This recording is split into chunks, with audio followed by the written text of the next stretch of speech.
So the Edmonton Oilers set for their first Stanley Cup Final appearance in 18 years since 2006. Connor McDavid, ninth year in the NHL, and he is now going to the Cup Final. But why?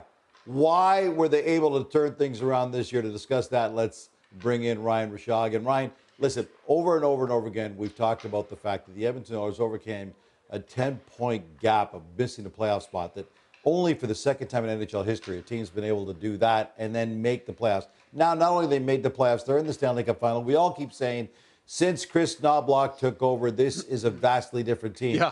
The team with the most points and most wins in the NHL. But why? What happened? It's not like they brought in a ton of new personnel. Yeah, it's such a great question, and we were asking that. I remember in the first month or so of the turnaround, myself and other media members, we were kind of talking about a lot, like how much of this was Noblock and how much of this was the guys just started playing better. I mean, I think everybody knew that the team had to turn it around to a degree. There's no way the Edmonton Oilers were going to be that bad all season long, Gino. And it was mind-boggling. It's like, imagine if every day you just woke up and tied your tie and it just looked like crap. And then you were like, well, I'll try and tie it better tomorrow. And you tied your tie and it just looked like crap again. And no matter how many times I tie my tie, it just looks like garbage, right? And then somebody else comes in and is like, well, I don't know, just maybe try that. And from then on, just you tie your tie and it looks great every day. Like, what actually changed, right? We didn't know back then how much credit to give Chris Noblock or how much it was about the players. But I think what's happened here, Gino, is over time, while everybody knows the players are ready to turn it around, I think there's been a growing appreciation level of Noblock's approach and the effect that it actually did have on this group. He was calm. He gave everybody a bigger piece of the pie. He gave everybody more responsibility. That includes his coaching staff. Paul Coffey took care of the confidence levels that were happening on the blue line. Mark Stewart took over the penalty kill. There was a major turnaround there. He left Glenn Gulletson to do his thing with the power play. He didn't come in and try and overhandle it.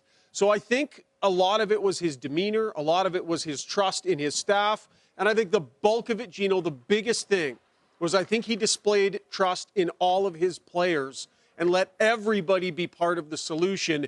Because as you will recall, when they were trying to get out of that, it was all McDavid and Draisaitl and the top guns, and it was just so top-heavy. And I think he just allowed the situation to solidify itself by building a better base underneath it. Your tie looks great today, by the way, Gino. Oh, thanks, buddy. I appreciate that because I got somebody else to do it for me. Listen, in keeping with your theme, you made a great point about the fact that all of a sudden guys who maybe didn't have great starts or maybe had diminished expectations, suddenly the expectations are different. One of the guys who really turned things around under Noblock was Stu Skinner, obviously in that. He got off to that awful start to the NHL season. But then since Noblock took over, his numbers were top 10 in the NHL. And then again, most recently in the reset. I want to ask you about Stu Skinner specific after the reset. After he gets benched in games 4 and 5 against the Vancouver Canucks, he comes back in 6 and 7 and then does what he does against the Dallas Stars. His numbers are unbelievable. 1.81 GAA and a 920 save percentage since that reset. What's it been about Skinner? Are the guys in front of him suddenly blocking way more shots than they did? Has the D tightened up that much more? Or is Skinner just playing that much better? Well, I think Skinner's playing that much better. I mean, I think we saw in that last game, Gino, just the sheer volume of shots that came his way. If he isn't excellent in that game, I'm standing in Dallas right now. Yeah. I think that the narrative coming into these playoffs, and I never agreed with it, was that Skinner just needed to be good. Stuart Skinner just needs to be good and do his job, and the Oilers are going to be that's all they need from him. No chance. This is a Stanley Cup playoffs. That's the Final Four. Stuart Skinner needs to be excellent for the Oilers to get past the Dallas Stars. Eventually he was. Stuart Skinner's going to need to be excellent to beat the Florida Panthers. Never mind this nonsense about, he just needs to. No, you need to have excellent goaltending to win the Stanley Cup unless you have a defensive team like no other. And all due respect to the Oilers, that's not them necessarily. So I think he played better. I think he learned from his mistakes. And, Gino, if you think way back to the start of the season, Stuart Skinner was outplayed in training camp. Jack Campbell got the net to start the season. Yep. And then you'll remember when Jack Campbell was sent down to the minors, guess whose numbers were worse? Stuart Skinner's numbers. But of course they weren't sending him down. There have been massive ups and downs for him dating back to training camp, and he's persevered, and then in the biggest moment, he comes up with his best game. So I give all the credit here to Stuart Skinner, and he's going to need to be excellent moving forward. The matchup, Bobrovsky. We've seen what Bobrovsky's done for years. That's why he makes so much stinking cash in his NHL career right now. He's gone through some struggles in the past, had a great playoff run last year. He's having a great playoff run this year. Is it really a mismatch in net right now? Or given the way the Skinner's playing right now, that he can see this as a challenge, that goaltending may not become quite the issue that we would have suggested a situation like this would have been at the start of the playoffs? Yeah, it's a great question. I mean, I think heading into the Dallas series, advantage Dallas, right, in net. I think we were all saying that. I think most people would have agreed to that. Jake Ottinger and his experience level up against Stuart Skinner. Skinner ended up out-dueling him, right? Skinner got better as the series went on. Ottinger let in more. So, yeah, I think anybody who wants to say that it's advantage Florida heading into the Stanley Cup Final, I think that's fair. I think that's fine. I think what Stuart Skinner needs to do is play his best hockey early in the series, right? He's had some bumps in each of the series, and I think if he can find a way to bring his best hockey and avoid those bumps, that will be massive for him. And I think if he does that, that's huge for this group as well. So not feeling your way into the series with goaltenders, I know it's tough, but I think that's what I'm looking for with Stuart Skinner here is not just can he come in and save the day when the series is on the line later, can you be spectacular from the word go and help your team get out to that lead? Speaking of spectacular, Connor McDavid, the opener in the deciding game, that goal was freaking unbelievable. So he's got 31 points. Yeah. Not surprisingly, leads the playoffs in scoring. Just the sixth player in NHL history to record multiple 30-point playoff runs. McDavid's being McDavid, but a different kind of McDavid. Is it fair to say we're seeing, while he's still getting about the same number of points per game in the playoffs that he historically has, it's a different kind of McDavid we're seeing that. Is that valid? Oh, yeah, 100%. You think back to his, earlier playoff runs, and his game right now is so much deeper, so much more well-rounded. He's always been a fantastic offensive player, but his attention to detail in his own end in big moments, his willingness to play that 200-foot game, total commitment to it. Leon Draisaitl, frankly, same thing, and we saw that in the last couple of games. So you see the brilliance, and he can still create those unbelievable, spectacular moments with that skill level.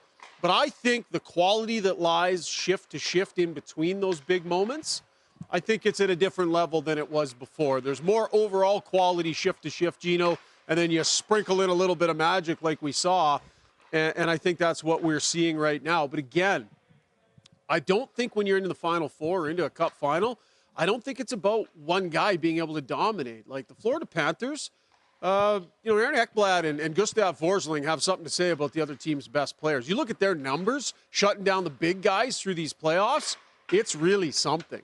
So it'll be interesting to see how McDavid does matched up against them. I think he's going to find his moments. I think they know they're not going to be able to prevent him from doing that. But I don't think this is going to be, domination from puck drop. I'm so excited about this. Listen, we've seen a lot of adjustments along the way. You and I had a conversation not long ago where we went, holy mackerel, I can't believe Noblock's making this many changes in the middle of the Western Conference Final. We're still days away. Give us an update on Evander Kane. And do you think there's other adjustments coming for this matchup in particular against Florida?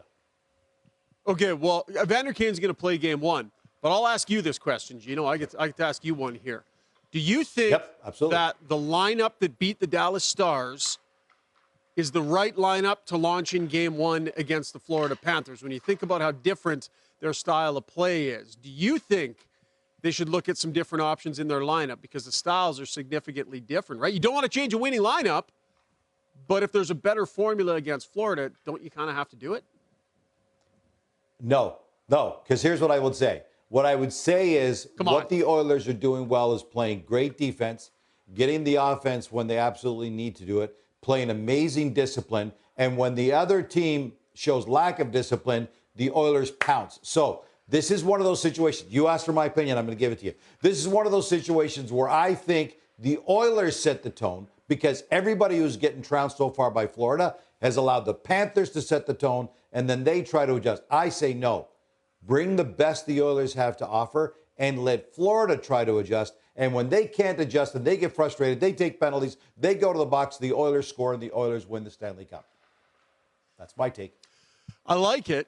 But okay, I'll sort of play devil's advocate a little bit. So the best the Oilers have to offer, what is that? Is that a fast game filled with offense? Fast. They pick their spots physically, or is that going out and understanding that Florida is going to bring it physically? Florida is going to be hard on the forecheck. They're going to try and punish with the body. So if you're the Oilers, do you dress a lineup, subtle tweaks?